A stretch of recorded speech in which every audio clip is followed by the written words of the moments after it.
എല്ലാവർക്കും നമസ്കാരം. നമ്മുടെ ചാനലിൽ ഒരു വീഡിയോ അപ്ലോഡായിട്ട് ഏകദേശം ഒരു 2-3 മാസങ്ങളായി കാണും. അതുകൊണ്ട് തന്നെ വളരെ കുറച്ച് ആളുകൾക്ക് മാത്രമേ ഈ വീഡിയോയുടെ നോട്ടിഫിക്കേഷൻ എത്തിച്ചേർന്നിട്ടുണ്ടാവുകയുള്ളൂ. നിങ്ങൾ ഈ വീഡിയോ കണ്ടുകൊണ്ടിരിക്കുകയാണെങ്കിൽ, നിങ്ങൾക്ക് നോട്ടിഫിക്കേഷൻ ലഭിച്ച് നിങ്ങൾ ഈ വീഡിയോ കണ്ടുകൊണ്ടിരിക്കുകയാണെന്നുണ്ടെങ്കിൽ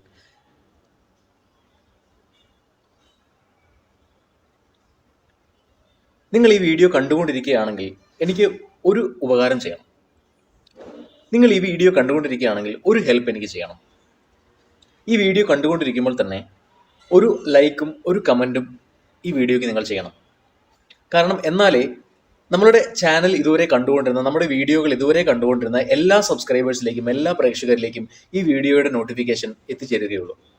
അതുകൊണ്ട് ഇപ്പോൾ തന്നെ ഒരു ലൈക്ക് ചെയ്യാനും ഒരു കമൻറ്റ് ചെയ്യാനും മറന്നു പോകരുത്. അപ്പോൾ welcome once again to Bonnie's vlog. പുതിയൊരു വീഡിയോയിലേക്ക് എല്ലാവർക്കും സ്വാഗതം. അപ്പോൾ ഞാൻ നേരത്തെ പറഞ്ഞ പോലെ തന്നെ 2-3 മാസമായി വീഡിയോകളൊക്കെ ചെയ്തിട്ട് ഇന്നൊരു പുതിയ വീഡിയോയുമായിട്ട് ഞാൻ വന്നിരിക്കുകയാണ്. നിരവധി പേര് എന്നെ വിളിച്ച് എന്താണ് വീഡിയോ ചെയ്യാത്തത്, പുതിയ സ്റ്റോക്കുകളൊന്നും ഇല്ലാത്തത് കൊണ്ടാണോ, മാർക്കറ്റ് ബിയറിഷ് ആണോ എന്നൊക്കെ വിളിച്ച് എൻ്റെ സുഖവിവരങ്ങളൊക്കെ അന്വേഷിക്കുന്നുണ്ടായിരുന്നു. എല്ലാവർക്കും നന്ദി, ഒരുപാട് നന്ദി. ഇതുവരെ വീഡിയോ ചെയ്യാത്തതിൻ്റെ ഒരു കാരണമെന്ന് പറയുന്നത് മ്യൂച്വൽ ഫണ്ട്സ് ബിസിനസ്സുമായിട്ട് ബന്ധപ്പെട്ട് വളരെയധികം തിരക്കുണ്ടായിരുന്നു. ഈ ഒരു 2-3 മാസങ്ങളോളം വളരെയധികം നമ്മുടെ ചാനലിലെ സബ്സ്ക്രൈബേഴ്സ് മാത്രമല്ല, അല്ലാത്ത ആളുകളും നമ്മുടെ വീഡിയോസ് ഒക്കെ കണ്ടിട്ട് മ്യൂച്വൽ ഫണ്ടിലേക്ക് ജോയിൻ ചെയ്യാൻ വേണ്ടി, ഇൻവെസ്റ്റ് ചെയ്യാൻ വേണ്ടി വിളിക്കുന്നുണ്ടായിരുന്നു. അവരുടെ ഡോക്യുമെന്റേഷനും കാര്യങ്ങളും പ്രോസസ്സിങ്ങും ഒക്കെ ആയിരുന്നു ഈ ഒരു 2-3 മാസക്കാലത്തോളം. ഇപ്പോഴാണ് ഒന്ന് ഫ്രീ ആയത്. അപ്പോൾ ഇതുവരെയും നിങ്ങൾ ഇപ്പോൾ മാധ്യമങ്ങളിൽ കണ്ടുകൊണ്ടിരിക്കുന്നത് പോലെ മലയാളികൾ ഇപ്പോൾ മ്യൂച്വൽ ഫണ്ടിലേക്ക് ഒഴുകിക്കൊണ്ടിരിക്കുകയാണ്. എല്ലാവർക്കും മനസ്സിലായി, മലയാളികളാണ് എല്ലാ ഇൻവെസ്റ്റ്മെന്റ് മേഖലകളിലും ഏറ്റവും അവസാനം എത്തിച്ചേരുന്നത് മലയാളികളാണ്. നമ്മുടെ ഒരു സംശയ മനോഭാവമാണ് ഈ ഒരു ഇൻവെസ്റ്റ്മെന്റുകൾ നല്ലതാണോ തട്ടിപ്പാണോ എന്നൊക്കെയുള്ളൊരു സംശയങ്ങൾക്കൊക്കെ എല്ലാം കാരണം. എന്തായാലും അതൊക്കെ മാറി മലയാളികൾ ഇന്ന് മ്യൂച്വൽ ഫണ്ടിലേക്ക് ഒഴുകിക്കൊണ്ടിരിക്കുകയാണ്. അപ്പോൾ അതിൻ്റെതായിട്ടുള്ള തിരക്കുകൾ ഉണ്ടായിരുന്നു. നിങ്ങൾ ഇതുവരെയും മ്യൂച്വൽ ഫണ്ടിൽ ഇൻവെസ്റ്റ്മെന്റ് തുടങ്ങിയിട്ടില്ലെങ്കിൽ ദയവായി അതിനെപ്പറ്റി ചിന്തിച്ച് തുടങ്ങുക. അതിനെപ്പറ്റി ഒന്നും അറിയില്ലെങ്കിൽ പോലും എൻ്റെ നമ്പർ ഉണ്ട്, ഇതാണ് എൻ്റെ നമ്പർ, എന്നെ വിളിക്കുക. A to Z ഞാൻ പറഞ്ഞുതരാം എങ്ങനെയാണ് ഇൻവെസ്റ്റ് ചെയ്യേണ്ടത്, എന്തൊക്കെയാണ് ഇൻവെസ്റ്റ് ചെയ്യേണ്ടത്, എന്തൊക്കെ ഡോക്യുമെന്റ്സ് ആണ് വേണ്ടതെല്ലാം A to Z കാര്യങ്ങൾ ഞാൻ പറഞ്ഞുതരാം. അപ്പോൾ അറിയില്ല എന്ന് വിചാരിച്ച് വിളിക്കാതിരിക്കരുത്. അതുപോലെ തന്നെ എൻ്റെ കയ്യിൽ ഓൾറെഡി മ്യൂച്വൽ ഫണ്ട് ഉണ്ട് എന്ന് വിചാരിച്ചും വിളിക്കാതിരിക്കരുത്. നിങ്ങളുടെ മ്യൂച്വൽ ഫണ്ട് പോർട്ട്ഫോളിയോയിൽ ചിലപ്പോൾ പെർഫോം ചെയ്യാത്ത മ്യൂച്വൽ ഫണ്ടുകളായിരിക്കാം ഉണ്ടാവുക.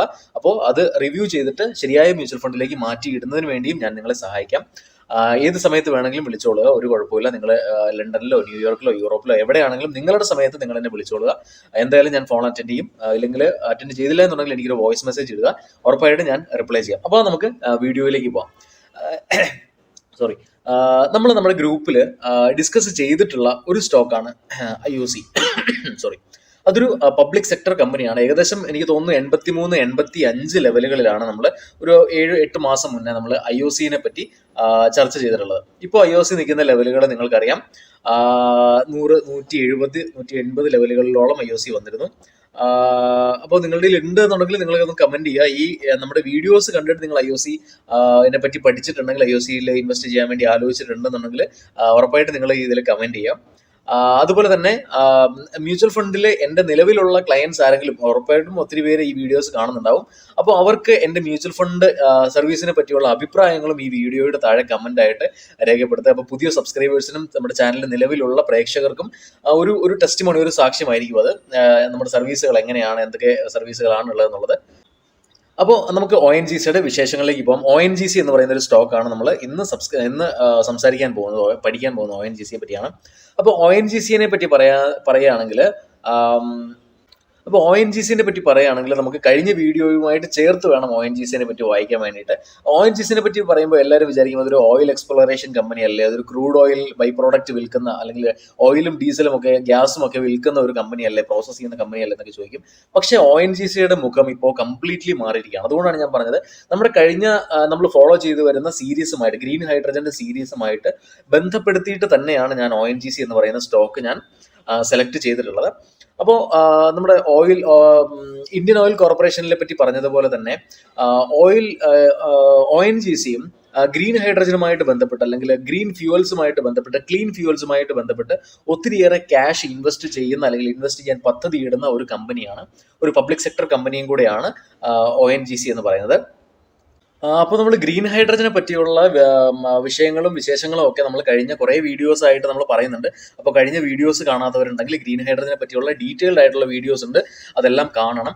അപ്പോൾ നമ്മുടെ ONGCനെ ഞാൻ സെലക്ട് ചെയ്യാനുള്ള ഒരു കാരണം എന്ന് പറഞ്ഞു കഴിഞ്ഞാൽ ഗ്രീൻ ഹൈഡ്രജൻ രംഗത്തും ഗ്രീൻ അമോണിയ ഉണ്ടാക്കുന്നതിലും ONGC ചെയ്യാൻ പോകുന്ന പ്രോജക്റ്റുകളും ചെയ്യാൻ പോകുന്ന അവരുടെ ഫണ്ട് അലോക്കേഷനൊക്കെ അതിൽ ഭയങ്കരമായിട്ട് ഫണ്ട് അലോക്കേഷൻ ചെയ്യാൻ ഉദ്ദേശിക്കുന്നുണ്ട് അവർ ഈ ഒരു ഡെക്കേഡിൻ്റെ, അതായത് 2030 ചെയ്യാൻ വേണ്ടി തന്നെ അവർ ഉദ്ദേശിക്കുന്നുണ്ട്. ഇതാണ് ശരിക്കും ONGCയിലേക്ക് എന്നെ ആകർഷിക്കാനുള്ള ഒരു ഘടകം. അതാണ് ശരിക്കും ONGCനെ നമുക്ക് 2 സെക്ടറിൽ പെടുത്താവുന്നതാണ്. ഓയിൽ ആൻഡ് ഗ്യാസ് സെക്ടറിലും പെടുത്താം, ഗ്രീൻ ഹൈഡ്രജൻ അല്ലെങ്കിൽ ക്ലീൻ ഫ്യൂവൽസ് എന്ന ഒരു കാറ്റഗറിയിൽ നമുക്ക് ONGCനെ പെടുത്താവുന്നതാണ്. നിലവിൽ എനിക്ക് തോന്നുന്നു 322 രൂപയിലാണ് ONGC ട്രേഡ് ചെയ്യുന്നത്. പക്ഷെ ഞാൻ ONGCയിൽ കാണുന്നത് 306 രൂപ 305 രൂപയിലാണ് 280 രൂപയിലാണ് ഞാൻ ശരിക്കും ONGCനെ ശ്രദ്ധിക്കാൻ തുടങ്ങുന്നത്. വലിയൊരു ബുള്ളിഷ് മൊമെന്റം ഉള്ള ഒരു കമ്പനിയാണ് ONGC. അപ്പോൾ 2030 കൂടി 10 ജിഗാവാട്ട് റിന്യൂവബിൾ എനർജി ഉൽപ്പാദിപ്പിക്കാനുള്ള പ്ലാനിങ്ങിലാണ് ONGC നിലവിലുള്ളത്. 2030 കൂടി 1 ട്രില്യൺ രൂപയാണ് green hydrogen and green ammonia പ്രോജക്റ്റുകൾക്ക് വേണ്ടി, ക്ലീൻ ഫ്യൂവൽസ് എന്നുള്ള പ്രോജക്റ്റുകൾക്ക് വേണ്ടി ONGC ചെലവഴിക്കാൻ വേണ്ടി ഉദ്ദേശിക്കുന്നത്. ഇനി നമുക്ക് ONGCയുടെ കൺവെൻഷനൽ ആയിട്ടുള്ള ബിസിനസ് നോക്കുകയാണെങ്കിൽ പെട്രോൾ കെമിക്കൽ ബിസിനസ്സും ONGC ശക്തമായ മൂവ്മെന്റ് ആണ് നടത്തിക്കൊണ്ടിരിക്കുന്നത്. 2 ഓയിൽ ടു കെമിക്കൽ പ്ലാന്റുകളാണ് നിലവിൽ ONGCയുടെ പരിഗണനയിലുള്ളത് ഇന്ത്യയിൽ തന്നെ. അടുത്ത കാലത്ത് തന്നെ സമീപ ഭാവിയിൽ തന്നെ ഇത് ഇൻസ്റ്റലേഷൻ, ഈ ഒരു 2 പ്ലാന്റുകളും ONGC ഇൻസ്റ്റലേഷൻ ആൻഡ് കമ്മീഷനിങ് ചെയ്യുമെന്നാണ് കരുതപ്പെടുന്നത്. ഞാനൊരു ലോങ് ടേം ബെറ്റ് ആയിട്ട് ONGCനെ സെലക്ട് ചെയ്യാനുള്ള കാരണം ONGC വരാനുള്ള വർഷങ്ങളിൽ ഗ്രീൻ ഹൈഡ്രജനിൽ നടത്താനിരിക്കുന്ന ഭീമമായിട്ടുള്ള ഇൻവെസ്റ്റ്മെന്റുകൾ കണ്ടിട്ട് തന്നെയാണ്. അതായത് ഒരു കൺവെൻഷനൽ ഓയിൽ ആൻഡ് ഗ്യാസ് കമ്പനിയിൽ നിന്ന് ONGC പതുക്കെ ഒരു ക്ലീൻ എനർജി, ക്ലീൻ ഫ്യൂവൽ കമ്പനിയിലേക്കുള്ള ഒരു ട്രാൻസിഷൻ ആണ് നടത്തിക്കൊണ്ടിരിക്കുന്നത്. കമ്പനിയുടെ റിപ്പോർട്ടുകളിലും കമ്പനിയുടെ MDയും കമ്പനിയുടെ മാനേജ്മെന്റും എല്ലാം ഈ ഒരു ട്രാൻസിഷനെ പറ്റി വ്യക്തമായിട്ടുള്ള സൂചനകൾ തരുന്നുണ്ട്. ഇതെല്ലാം വളരെ പോസിറ്റീവ് ആയിട്ടുള്ള കാര്യമാണ്. അപ്പോൾ ONGCനെ പറ്റി വേറെ അധികം വിശേഷങ്ങളൊന്നും എനിക്ക് പറയാനില്ല. ഇതൊരു വളരെ ഷോർട്ട് വീഡിയോ ആണ്. അപ്പോൾ സ്റ്റോക്ക് മാർക്കറ്റിൽ ഇൻവെസ്റ്റ് ചെയ്യുന്നതിലും സേഫ് ആയിട്ടുള്ള ഇൻവെസ്റ്റ്മെന്റ് ആണ് മ്യൂച്വൽ ഫണ്ട് ഇൻവെസ്റ്റ്മെന്റ് എന്ന് പറയുന്നത്. നിങ്ങൾക്ക് മ്യൂച്വൽ ഫണ്ട്സ് നിക്ഷേപം സ്റ്റാർട്ട് ചെയ്യണമെങ്കിൽ നിങ്ങൾക്ക് ആവശ്യമായിട്ടുള്ള ഉപദേശങ്ങൾ നൽകാൻ എനിക്ക് സാധിക്കും. ഞാനൊരു AMFI രജിസ്റ്റേർഡ് അഡ്വൈസർ ആണ്. ഏത് ടേം ഇൻഷുറൻസ് എടുക്കുന്നതിനും ഇനി നിങ്ങൾക്ക് ടേം ഇൻഷുറൻസ് ആണ് വേണ്ടതെങ്കിലും, അല്ലെങ്കിൽ മാതാപിതാക്കൾക്ക് ആവശ്യമായിട്ടുള്ള ഇൻഷുറൻസ്, അല്ലെങ്കിൽ നിങ്ങളുടെ ഫാമിലി, അപ്പൻ, അമ്മ, 2 മക്കൾ, 1 മകൻ, അങ്ങനെ ഉള്ള കവറേജ് ആണ് നിങ്ങൾക്ക് വേണ്ടതെന്നുണ്ടെങ്കിലും കൃത്യമായിട്ട് ഏത് പ്രീമിയത്തിലാണ് നിങ്ങൾക്ക് ബെസ്റ്റ് ഇൻഷുറൻസ് കിട്ടുക എന്നുള്ളത് പറയാൻ എനിക്ക് സാധിക്കും. അപ്പോൾ എന്നെ വിളിച്ചാൽ മതിയാവും. അതിന് നമുക്ക് ONGCയുടെ ചാർട്ടിലേക്ക് ഒന്ന് പോവാം. നിലവിൽ നല്ലൊരു ബ്രേക്ക് ഔട്ട് നടത്തി അടുത്ത ഒരു ബുൾ റാലിയിലേക്ക് പ്രവേശിച്ചുകൊണ്ടിരിക്കുകയാണ് ONGC. ശരിക്കും ഞാൻ വീഡിയോ ചെയ്തപ്പോഴൊക്കെ ഒത്തിരി ലേറ്റ് ആയിപ്പോയി. ശരിക്കും ഒരു 280, 290, 300 ലെവലുകളാണ് കറക്റ്റ് ONGCയുടെ എൻട്രി എന്ന് പറയുന്നത്. 268 നിന്ന് 322 രൂപയിലേക്ക് ഇപ്പോൾ നല്ലൊരു ബുള്ളിഷ് മൊമെന്റ് നടത്തിയിട്ടുണ്ട്. ONGC വളരെ സ്ട്രോങ് ആയിട്ടുള്ള, ഞാൻ എടുത്തു പറയുന്നത് വളരെ സ്ട്രോങ് ആയിട്ടുള്ള ഒരു മൊമെന്റം വിസിബിൾ ആയിട്ടുള്ള ഒരു സ്റ്റോക്ക് തന്നെയാണ് ONGC. ഒരു മൾട്ടി ബാഗർ ആവും എന്നുള്ള കാര്യത്തിൽ എനിക്ക് സംശയങ്ങളൊന്നുമില്ല. നിങ്ങൾ നിങ്ങളുടേതായിട്ടുള്ള സ്റ്റഡി നടത്തിയതിനു ശേഷം മാത്രമേ വാങ്ങാവൂ. ഞാനൊരു സെബി രജിസ്റ്റേർഡ് അനലിസ്റ്റ് അല്ല എന്നുള്ള കാര്യം വീണ്ടും ഓർമ്മിപ്പിക്കുന്നു.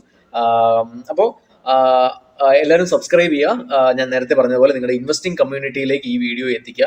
എന്നാലേ മാക്സിമം ആളുകളിലേക്ക് ഒരു ലൈക്കും ഒരു കമന്റും കൊടുക്കുക. മാക്സിമം ആളുകളിലേക്ക് ഇതിന്റെ നോട്ടിഫിക്കേഷൻ എത്തിച്ചേരണം എന്നുണ്ടെങ്കിൽ നിങ്ങൾ ഈ ഒരു ചെറിയൊരു ഹെൽപ്പ് എനിക്ക് ചെയ്തേ പറ്റുള്ളൂ. അപ്പോൾ പറ്റുന്നവരെല്ലാം ആ ഹെൽപ്പ് എനിക്ക് ചെയ്തു തരിക. കമന്റ് ചെയ്യുക. എന്തെങ്കിലും ഇംപ്രൂവ് ചെയ്യണമെന്നുണ്ടെങ്കിൽ അതും കമന്റ് ചെയ്യുക. അപ്പോൾ അടുത്ത ഒരു മൾട്ടി ബാഗർ സ്റ്റോക്കുമായിട്ട് അടുത്ത വീഡിയോയിൽ കാണുന്നവരെ ഗുഡ് ബൈ.